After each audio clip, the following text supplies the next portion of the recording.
Maraming nagtatanong, kaya bang ma-reverse o hindi ang type 2 diabetes? Ayon kay Dr. Jason Fung, isang nephrologist low-carb practitioner, noong 2022, ayon sa American Diabetes Association, ang type 2 diabetes ay isang progressive lifelong disease. At questionable para sa kanila na ang type 2 diabetes ay reversible. At ang sabi ng American Diabetes Association, you must avoid smoking and must monitor blood pressure. Ayon kay Dr. Jason Fung, wala man lang silang binanggit about change of diet.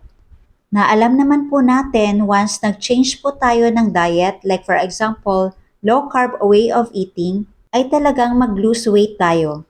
Pero noong 2023, inamin po ng American Diabetes Association na ang type 2 diabetes can be put into remission or kung kayang ma-reverse natin dahil ito naman po talaga ang goal natin. Sabi din nila, take your medicine and change your diet.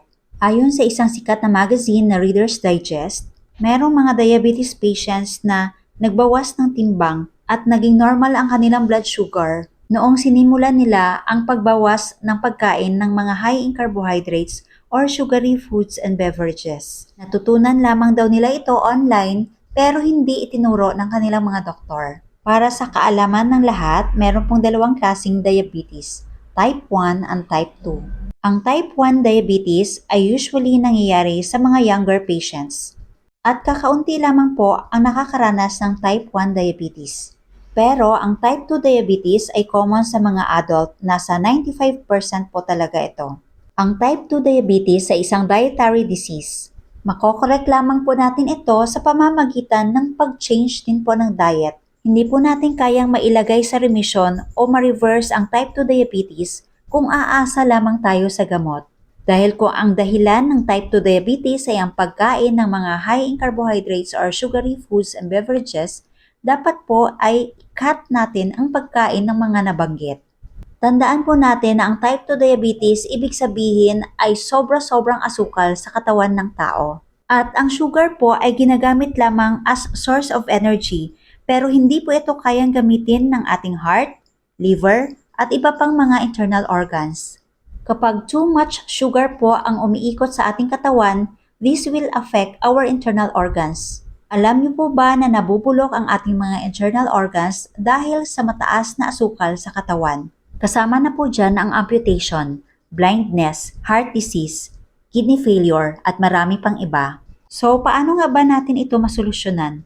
Kailangan ba mag-cut ng calories? Tandaan po natin na magkaiba ang calories from high carb versus low carb foods. Halimbawa, kakain po tayo ng rice, pasta, bread, french fries, and the likes. At ito ay dahilan ng pag-spike ng ating blood sugar. Samantala, pagkakain tayo ng mga low-carb foods like eggs, seafoods, and meat na good source ng protein and fat pero hindi mag-spike ang ating blood sugar. Kaya importante na i-monitor ang blood sugar. Gumawa ng food journal. Pag-aralan ang epekto ng bawat pagkain sa inyong blood sugar. Always observe and listen to your body. Ngayon, kayo po ang makakapagsabi at makakapagpili kung aling pagkain ang nakakapagpataas ng blood sugar at hindi.